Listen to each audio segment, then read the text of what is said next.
샬롬. 유 선생의 구속사 천국열차, 유도순 목사님의 신구약 성경 파노라마를 낭독하는 시간입니다. 지금은 사사기 파노라마 서론입니다. 머릿말과 요약을 낭독하겠습니다. 머릿말. 저는 모세 오경과 여호수아를 강해한 후 사사기를 띄어 사무엘상으로 넘어갔습니다.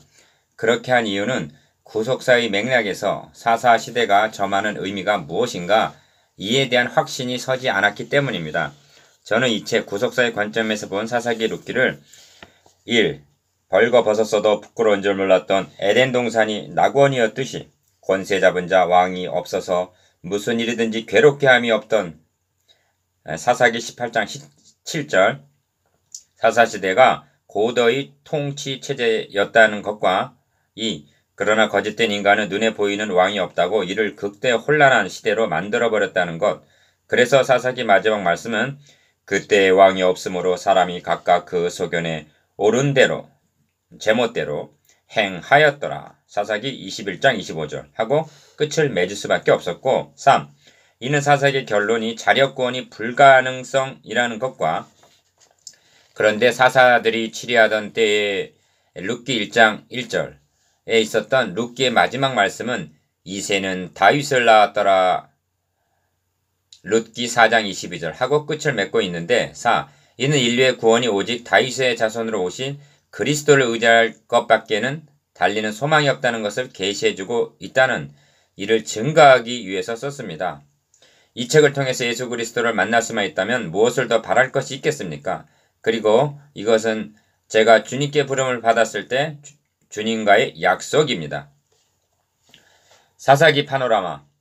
사사기는 여호수아가 죽은 후부터 이스라엘의 왕이 세워지기까지의 약 350년의 기간에 사사들이 치리하던 역사입니다. 다시 상기시켜 드립니다만 사사기는 독립적인 책이 아니라 구속사에 있어서 한 시대를 점하고 있는 역사라는 사실입니다. 역사임을 어째서 강조하고 있느냐 하면 역사에는 단절이 없기 때문입니다. 그리하여 창세기로부터 시작된 하나님의 구원 계획을 이 기간 동안 어떻게 이루어 오셨는가를 깨닫는 일에 우리의 관심을 집중시키기 위해서입니다. 여호수아서와 사사기의 연속성. 그러므로 최우선적으로 유념해야 할 점은 여호수아서와 사사기서의 연속성입니다. 여호수아서는 말미에서 이스라엘이 여호수아의 사는 날 동안과 여호수아의 뒤에 생존한 장로들 곧 여호와께서 이스라엘을 위하여 행하신 모든 일을 아는 자의 사는 날 동안 여호와를 섬겼더라 하고 여호수아서 24장 31절 마치고 있는데 사사기는 그 서두에서 백성이 여호수아의 사는 날 동안과 여호수아 뒤에 생존한 장로들 곧 여호와께서 이스라엘을 위하여 행하신 모든 큰 일을 본 자의 사는 날 동안에 여호와를 섬겼더라 하고 사사기 2장 7절 받고 있는 것입니다. 이 연속성이 어째서 중요하냐 하면 사사기에 나타난 정치 체제를 이해하는데 결정적인 단서를 제공해주고 있기 때문입니다. 사사기에는 그때 이스라엘이 왕이 없었다는 말씀이 후렴처럼 4번이나 등장합니다. 17장 6절, 18장 1절, 19장 1절, 21장 25절. 그렇다면 어찌하여 그 시대에는 왕을 세우지 않으셨는가 하고 마땅히 물어야만 하는 것입니다. 그에 대한 답변이 사무엘상에 나옵니다. 장로들이 마지막 사살할 수 있는 이스라엘에게 왕을 요구하자 하나님은 말씀하십니다. 여호와께서 사무엘에게 이르시되 백성이 너에게 한 말을 다 들으라. 그들이 너를 버림이 아니요 나를 버려 자기들의 왕이 되지 못하게 함이니라. 사무엘상 8장 7절. 이로보건대 사사시대는 결코 왕이 없던 시대가 아니었습니다. 하나님께서 친히 왕이 되셔서 다스리신 신정시대였던 것입니다. 이를 알았기에 기드온은 당신이 우리를 미디안의 손에서 구원하셨으니 당신과 당신의 아들과 당신의 손자가 우리를 다스리소서 왕이 되소서 하고 말했을 때 내가 너희를 다스리지 아니하겠고 나의 아들도 너희를 다스리지 아니할 것이요 여호와께서 너희를 다스리시리라. 8장 22절에서 23절 하고 대답했던 것입니다. 사사기를 통해서 하시고자 하는 말씀이 무엇인가? 기드온이 300여 명의 적은 군사로 대군을 물리쳤다는 말씀도 삼손의 이야기도 아닙니다. 첫째가 신정체제입니다. 이 점이 어째서 중요하냐 하면 신약시대의 체제가 하나님이 친히 다스리시는 신정 체제이기 때문입니다. 이를 만극한다면 오늘날도 왕이 없는 양 제멋대로 행함으로 사사시대와 같은 혼란에 빠질 수밖에 없는 것입니다. 이는 염려가 아니라 현실적으로 나타나고 있는 현상이기도 합니다. 둘째가 인간의 죄성입니다. 왕이 없는 양 제멋대로 행한 사사시대가 처음이 아닙니다. 인류의 시조 때부터 조상적부터 지금까지 계속되고 있고 개선되어 가고 있는 것이 아니라 더욱 악화되어 가고 있는 것입니다. 이를 보여주므로 인간의 구원은 전적으로 하나님의 무조건적인 은혜의 기인함을 깨닫기를 원하고 있는 것입니다. 이것이 사사기가 우리에게 주는 메시지입니다. 왕의 제도. 왕을 세우게 되면 어떻게 되는가? 열방과 같이 우리에게 왕을 세워 우리를 다스리게 하소서 하고 장로들이 요구했을 때 하나님은 말씀하시기를 그들의 말을 듣되 너는 그들에게 엄히 경계하고 그들을 다스릴 왕의 제도를 알게 하라 하셨습니다. 사무엘상 8장 9절. 여기서 말씀하시는 왕의 제도란 왕을 세울 경우 왕으로 인하여 백성들이 매게 될 무거운 멍에를 뜻합니다. 그러한 왕의 제도가 사무엘상 8장 10절에서 18절에 나오는데 왕을 세우게 되면 취하여 취하리니 너희가 그 종이 될 것이라 하고 말씀합니다. 사무엘상 8장 17절. 하나님이 친히 다스리시는 신정 제도는 주시고 또 주시고 아들까지 주시는 베푸는 제도입니다. 그러나 왕정 제도는 베푸는 것이 아니라 착취하게 되리라는 것입니다. 이를 아셨기에 경계하시기를 1.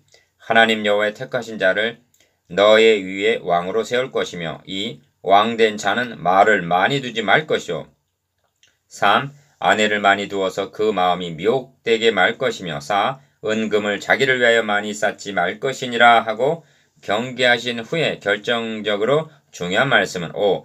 그가 왕위에 오르거든 레위 사람 제사장 앞에 보관한 이 율법서를 등사하여 평생에 자기 앞에 두고 읽어서 그 하나님 여호와 경외하기를 배우며 이 율법의 모든 말과 이 규례를 지켜 행할 것이라 하고 명하셨던 것입니다. 신명기 17장 14절에서 19절. 그런데 열왕기에 등장하는 왕들 중에 이렇게 행한 왕이 몇이나 됩니까? 이를 아셨기에 왕을 세우지 않으셨던 것입니다. 하나님이 친히 다스리시던 시대. 하나님은 이스라엘이라는 민족을 중도에 간섭하신 것이 아닙니다. 아브라함이라는 한 사람을 택하심으로부터 시작하셨습니다. 택하신 것만이 아니라 너의 씨로 말미암아 천하 만민이 복을 얻으리니 하신 언약을 세워주셨습니다. 창세기 22장 18절. 그리하여 섭리 중에 한 사람이 한 민족으로 발전한 것이 선민 이스라엘 민족입니다. 하나님은 이 민족을 통해서 천하 만민이 복을 얻게 하시려는 계획을 이루어 나가고 계셨던 것입니다. 이것이 창세기, 출애굽기, 민수기, 여호수아, 사사기로 이어져 내려온 것입니다. 그렇다면 사사시대 통치 체제는 무엇인가? 하나님이 거하시는 성막을 중심으로 제사장 지파인 레위 지파를 통해서 다스리시는 체제입니다. 구약 시대 내내 하나님의 성막 저는 중심에 있어 왔습니다. 또한 레위 지파는 다른 지파들처럼 한 곳에 모여 살도록 땅을 분배해 준 것이 아닙니다. 각 지파의 얻은 계업에서 나누어 준 48성읍에 흩어져 살게 하신 것입니다. 여호수아 21장 41절. 그 48성읍 가운데는 6개의 도피성이 포함되어 있었는데 도피성을 6개나 주신 하나님의 의도에서 레위인을 전국 방방곡곡에 분산시켜 살게 하신 의중을 깨달을 수가 있습니다. 오살자가 도피성으로 도망을 가는데 그 거리가 너무 멀면 도중에 잡힐 가능성이 있기 때문에 이를 배려해서 6개나 주신 것입니다. 그렇다면 48개 성읍이나 되는 레위인들의 거주지는 무엇을 의미하겠습니까? 이스라엘 12지파의 아주 가까운 이웃에 레위인들을 골고루 배치하여 백성들을 하나님의 말씀으로 가르쳐 지키게 함으로 살아가도록 하셨던 것입니다. 이것이 레위인들의 사명입니다. 그러므로 레위인들은 백성들의 11조로 살아가게 하셨습니다. 이것이 사사시대의 신정체제였습니다. 이는 고도의 정치체제였던 것입니다. 그리고 이것이 바로 신약교회의 체제라는 깨달음입니다. 왕같은 제사장들인 성도들이 지구촌 방방곡곡에 배치되어 살아가고 있습니다. 그들을 향하여 주님은 말씀하십니다. 너희는 세상의 소금이다. 너희는 세상의 빛이다. 그리하여 하나님의 나라를 확장해 나가게 하신 것입니다. 그렇다면 사사시대 이러한 체제가 제 기능을 발휘하고 있었던가? 그리고 오늘날은 어떠한가? 7번의 악순환. 사사기는 크게 세 부분으로 나누어집니다. 첫째 부분 1장 1절에서 3장 6절은 서론이라 할 수가 있는데 사사시대가 혼란에 빠지게 된 모든 문제점과 원인 등이 요약되어 있습니다. 둘째 부분 3장 7절에서 16장은 7번의 악순환이 되풀이되는 내용입니다. 7번의 악순환이란 1. 여호와를 버리고 다른 신을 쫓습니다. 2. 진노하사 대적에게 내어줌으로 징벌하십니다. 3. 여호와께 부르짖습니다. 4. 하나님께서 구원자를 세우셔서 구원하여 주십니다. 5. 그 땅에 평화가 옵니다. 6. 시간이 지남에 따라 망각하고 다시 죄를 범합니다. 7. 진노하사 대적을 통하여 징계하십니다. 또 부르짖습니다. 구원자를 세우셔서 구원해 주십니다. 이러한 악순환이 7번이나 반복되고 있는 것입니다. 어찌 7번 뿐이겠습니까? 인류의 시조 아담으로부터 오늘에 이르기까지 이러한 악순환은 역사의 전 과정에서 수도 없이 반복되고 있음을 사사기는 보여주고 있는 것입니다. 이러한 악순환은 개개인 안에서도 되풀이되고 있다는데 경각심을 갖게 합니다. 셋째 부분 17장에서 21장은 당시의 부패상을 보여주는 두 개의 부록으로 되어 있습니다. 그런데 경각심을 갖게 하는 것은 두 사건의 중심에 레위인이 등장하고 있다는 점입니다. 4세기에서 레위인은 순기능으로 행하는 것이 아니라 역기능으로 행하고 있는 것입니다. 그렇다면 그 원인이 어디에 있는 것일까요? 혼란에 빠지게 된 원인들. 첫째 원인은 패역한 가나안의 7 족속을 완전히 내어 쫓지 못했기 때문입니다.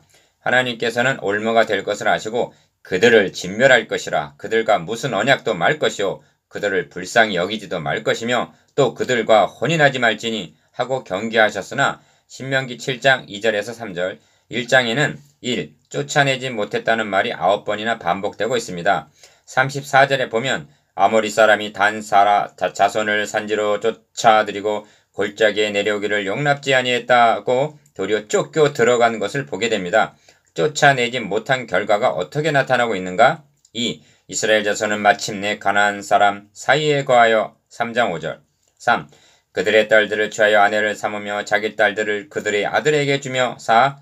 또 그들의 신들을 섬겼더라 합니다. 3장 6절 이는 하나님의 백성들이 세속화되고 타락하였음을 의미합니다. 이처럼 성을 통한 타락은 여기가 처음이 아닙니다. 노아 당시도 그러했으며 창세기 6장 2절 출애굽 당시에도 모함 여자들과 음행함으로 바알 부올에게 부속되므로 연병으로 죽은 자가 24,000명이었더라 합니다. 민수기 25장 9절 그리고 이제도 미혹한 데 행하는 사람들에게서 겨우 피한 자들을 음란으로서 육체의 정욕 중에서 유혹하고 있다고 베드로후서 2장 18절 경계하고 있습니다.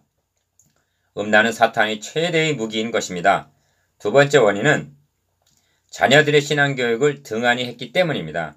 그 세대 사람도 다 그 열조에게 돌아갔고 그 후에 일어난 다른 세대는 여호와를 알지 못하며 여호와께서 이스라엘을 위하여 행하신 일도 알지 못하였더라 합니다. 2장 10절 어찌하여 알지 못하게 되었는가? 모세는 이렇게 될 것을 우려하여 죽기 전에 당부하기를 이스라엘아 들으라 우리 하나님 여호와는 오직 하나님 여호와시니 너는 마음을 다하고 성품을 다하고 힘을 다하여 너의 하나님을 사랑하라. 오늘날 내가 너에게 명하는 이 말씀을 너는 마음에 새기고 너의 자녀에게 부지런히 가르치며 집에 앉았을 때든지 길에 행할 때든지 누웠을 때든지 일어날 때든지 이 말씀을 강론할 것이며 했는데 신명기 6장 4절에서 7절 이를 귓등으로 들었던 것입니다.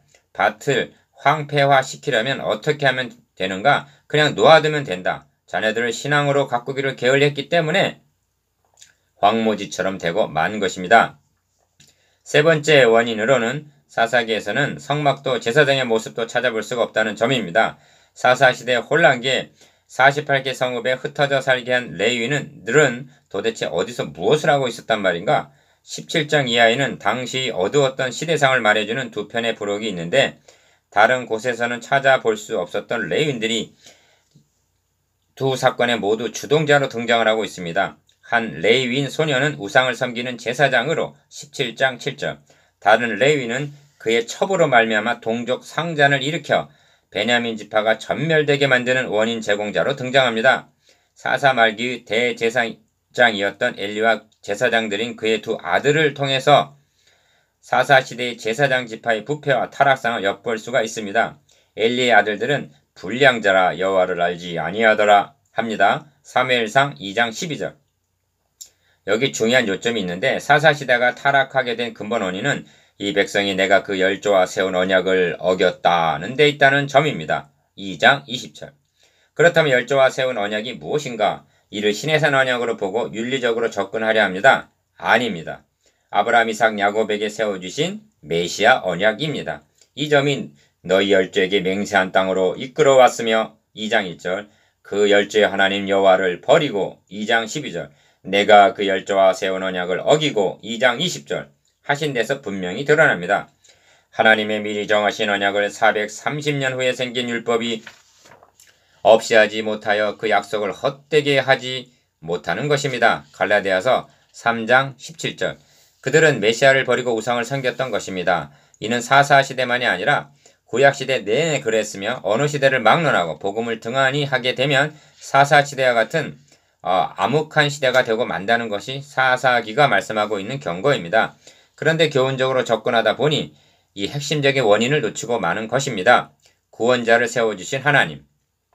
그럼에도 불구하고 하나님께서는 구속사역을 던져버리시거나 중단함이 없이 여호와께서 그들을 위하여 한 구원자를 세워 구원하게 하셨다고 말씀합니다.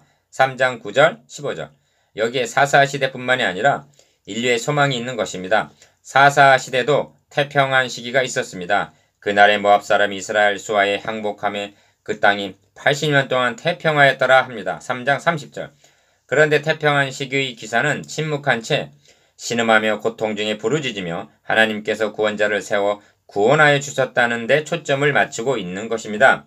이것은 무엇을 말씀해주고 있느냐 하면 인간의 자력으로는 구원의 가망이 없음을 드러내기 위해서인 것입니다. 그렇다고 사사들이 온전히 구원해 줄 수 있었던 것도 아닙니다. 그러므로 사사시대는 구원자 곧 왕을 대망하고 있던 시기입니다. 이것을 말해주고 있는 것이 사사기와 사무엘상 사이에 끼어있는 룻기입니다. 룻기는 사사들이 치리하던 때에 룻기 1장 1절 이렇게 시작하여 오벳은 이새를 낳았고 이새는 다윗을 낳았더라 룻기 4장 22절 하고 마치고 있습니다. 다윗은 이새의 막내 아들입니다. 그럼에도 불구하고 어찌하여 7 아들을 뛰어넘어 이새는 다윗을 낳았더라 하고 말씀함으로 끝마치고 있는가? 사무엘상 16장 1절에서 사무엘을 베들레헴 사람 이새에게 보내시면서 이는 내가 그 아들 중에서 한 왕을 예선하였음이니라 하고 말씀하심을 통해서 왕이 없던 사사시대 하나님은 왕을 준비하고 계셨음을 계시해주고 있는 것입니다. 그 왕이 1차적으로는 다윗이라 하여도 궁극적으로는 구원자여 왕이신 예수 그리스도였던 것입니다. 이는 이사야 선지자가 이새의 줄기에서 한 싹이 나며 그 뿌리에서 한 가지가 나서 결실할 것이요 사사기 11장 1절라고 한 예언과 일치합니다. 선지자들은 한결같이 내 종 다윗이 그들의 왕이 되리니 그들에게 다 한 목자가 있을 것이라 내 종 다윗이 영원히 그 왕이 되리라 에스겔서 37장 24절에서 25절 하고 다윗이 그리스도에 대한 예표의 인물임을 증거하고 있습니다. 사사기가 우리에게 어떤 의미가 있는가? 열린 마음으로 바라본다면 교회시대란 사사시대에 세우셨던 신정시대의 성취를 알 수가 있습니다. 구약시대에 주셨던 성막, 대제사장, 유월절과 오순절과 초막절, 선지자, 왕이 누구의 예표들입니까? 이는 복음시대의 그림자입니다. 1. 지금 가견적 교회 앞에는 눈에 보이는 왕이 없습니다. 그러나 우리는 영원하신 진정한 왕을 모시고 있는 것입니다. 모든 문제는 이를 망각하고 제멋대로 행하는 데 있습니다. 2. 신약시대는 눈에 보이는 왕만이 아니라 성막도 제사장도 없습니다. 그러나 성경은 너희가 하나님의 성전이고 제사장이라고 말씀합니다. 3. 사사시대는 신정의 범위가 이스라엘에 국한되어 있었지만 교회시대란 중간에 막힌 담을 허시고 온 세계로 확장된 것입니다. 그리고 그리스도인들은 레위인들로서 세계 방방곡곡에 흩어져 살아가고 있습니다. 자, 이제 사사기가 우리에게 던지는 메시지는 분명해졌습니다. 모든 그리스도인들이 자신의 위치에서 소금과 빛의 사명을 감당하라는 말씀입니다. 그리고 내어 쫓으라, 즉 복음으로 정복해 나가라, 부지런히 가르쳐 지키게 하라는 명령입니다. 4. 이제 생각해 보아야만 합니다. 사사기 하면 대본에 왕이 없던 시기로 암흑시대였다 하고 말하는 경향이 있습니다. 그렇게 한다면 혼란의 책임을 왕을 주시지 않은 하나님께 돌리는 것이 되고 맙니다. 아닙니다. 사사시대는 고도의 신정체제였던 것입니다. 출발은 좋았습니다. 기억 여호와께 무자와 가로대 1절 얼마나 좋습니까? 그런데 후에는 니은 사람이 각각 그 소견에 옳은 대로 즉 제멋대로 행했다는 것입니다. 모든 문제와 책임은 이를 믿음으로 화답하지 못한 인간에게 있는 것입니다. 5. 다윗은 이를 인식하고 있었습니다. 그러므로 그는 시편에서 너희는 무지한 말이나 노새같이 되지 말지어다. 그것들은 자갈과 굴레로 단속하지 아니하면 너희에게 나 가까이 오지 아니하리로다. 시편 32편 9절 하고 경계했던 것입니다. 왕인 내가 너희를 말이나 노새 취급을 해야만 따라오겠느냐는 말씀입니다. 그러나 결국 왕을 세우셔서 그렇게 단속하실 수밖에 없었던 것이 구약시대입니다. 6. 그렇다면 신약의 성도들은 어떻게 달라야만 하는가? 역시 말이나 노새같이 자갈과 굴레로 단속해야만 복종하게 된다는 말인가? 그리하여 성도들을 달달 복돋해야 한단 말인가? 그리고 이것이 현실이기도 하다는데 사사기가 현대교회에 준 메시지가 있는 것입니다. 깊이 생각해 보아야만 하겠습니다.